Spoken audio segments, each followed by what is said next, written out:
Welcome back to Vital Signs with Jen. We are going to shift gears and talk all things infertility today with our resident expert in fertility, Jessica Preston of DeNova Fertility. Jessica, welcome back. Thank you for having me back, Jen.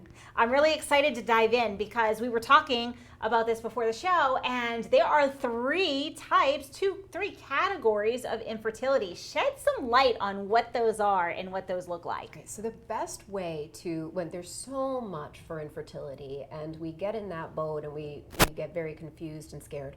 So the best way to look at this is in three separate categories. One category is structural, and what that means is there's something wrong with the anatomy itself. For example, fallopian tubes are blocked, or on the female factor, male factor may have a varicocele, female factor may have a problem with the endometrium, with the lining.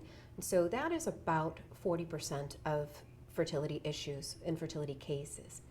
Then we have another group which is classified as other disease states, and I don't love the name disease, but a diagnosis. So thyroid disorders, other autoimmune conditions, those fall into that category, and that would be that's about 11%. And then there's the other category, which is about 49%, which we put under the umbrella of hormonal disorders. Those hormonal disorders may be things that we can diagnose, such as PCOS, and they also may be hormonal imbalances that are subclinical that we can't diagnose. And so that is where functional medicine does a lot of magic in that, and that's where unexplained infertility resides. We don't have a structural definition, we don't have a disease state definition, and we have this syndrome state, or we have this overwhelming amount of hormonal imbalance. So that's where that unexplained infertility that we've talked about a lot comes in. And so that's half of the game right half there. The game. Yeah. So if half of the game is in this nebulous, we have something that's not diagnosable state, how is it that we are able to address that area? What does that look like? How, like you said, it's very common that's the majority of people. Mm-hmm. So what does that look like? Is that I'm too stressed out at work? It's mm-hmm. I'm trying too hard? Like, give me some examples of that. Right, so it is. So when we say I'm too stressed out at work, it's so hard. So I want to have our conversation, but also put with this, since we don't have people present to ask us questions to help their stress mm-hmm. when we call their stress out, to say, even if we say it's because you're stressed out at work, that doesn't mean that you should then go home and say, I'm too stressed, which is what we do. All right, perseverate on it. Yes, so we need to be cautious when we bring forth these issues. But when we talk about stress, for example, our body, when we are stressed, impacts our autonomic nervous system, which is our fight or flight, rest and digest system, which then changes the chemistry and balance of some hormones that then will impact our our sex hormones. That sounds like a lot of words to say that, but yes, stress can impact that. So when we can find ways to decrease stress, then that can definitely help with that balance of hormones. So stress would be one. Environmental factors like toxins, perfumes and toxic chemicals that we use to clean our home. Not sleeping appropriately. When we don't have adequate sleep, then we also don't have adequate our hormones for fertility. And exercise. If we over-exercise, we actually cause a cortisol spike, and cortisol is that stress hormone mm-hmm. that also causes an imbalance. So these are some of the ways that we can address these issues when it comes to a functional medicine approach. So I'm going to ask a question, because there's a lot of different areas. They're all lifestyle areas or little tweaks that you can be doing to help facilitate. And we've talked about a lot of these on the show before. But if we fall into this majority, I'm going to call it a majority, mm-hmm.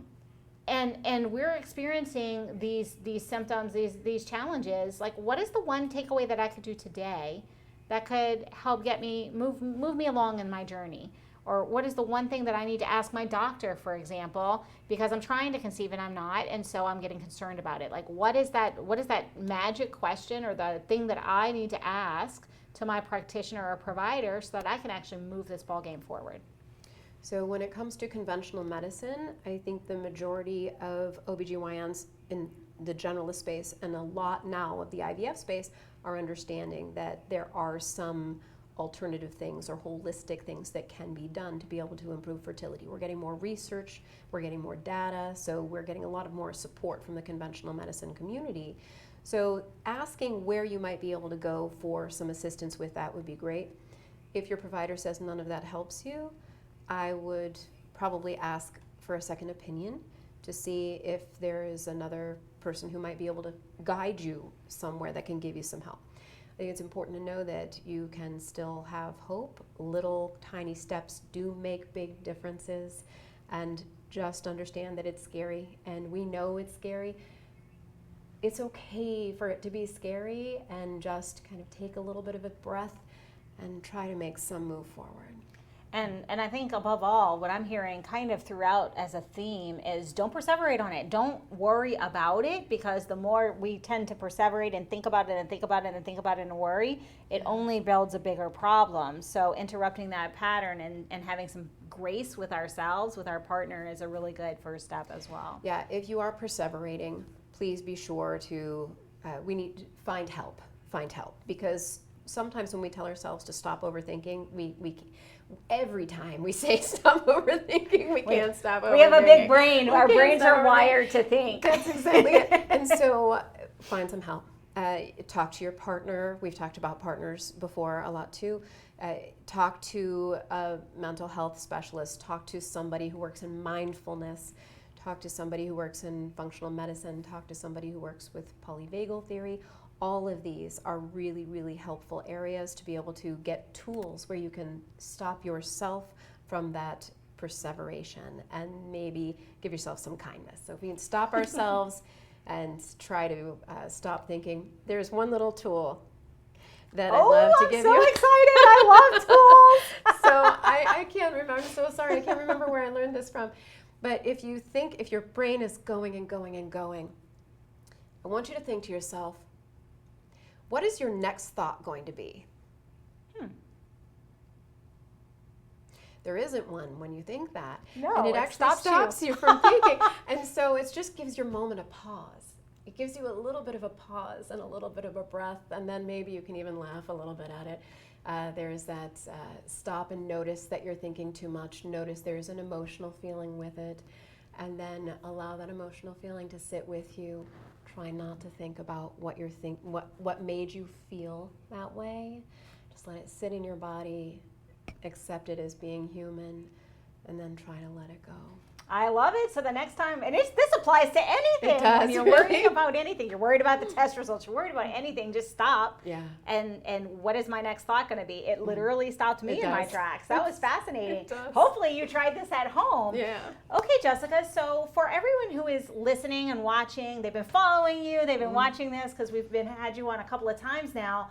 Like, what is it that they could do? How can they reach out to you so that they can start this journey, get the support? Stop thinking. Stop thinking. Well, the one other point I want to make is if we have these three categories, even if you're in one, it doesn't mean you're not in another. So make sure that all three categories are assessed. So if you have one of those hormonal imbalances, it doesn't mean you don't have a structural issue. So make sure all three areas are looked at, and that can be done in conventional and functional medicine. Fantastic. And so just because you're in one category doesn't mean that you're not in all three. Yes. I love it. That's true. How can we reach out to you so that we can get this ball rolling and get the party started? Thank you so much. So we are at denovofertility.com. That is our website. You can sign up for a phone call with one of us. You will not speak with anyone from a call center or a receptionist. You will get somebody that actually works with you through one of our programs. We have a number of programs there. You can also find us on all social media. We're on Facebook, Instagram, TikTok. On Facebook, we're De Novo Fertility Community. On Instagram, De Novo Fertility, and same on TikTok. Fantastic. Thank you so much for joining me again today. You are always a wealth of information, and everything that you bring is something that's useful for everyone, even if they're not on a fertility journey. So thank you for that. Thank you again for having me. Absolutely. And unfortunately, we do have to take a brief break, but we will be right back after these messages.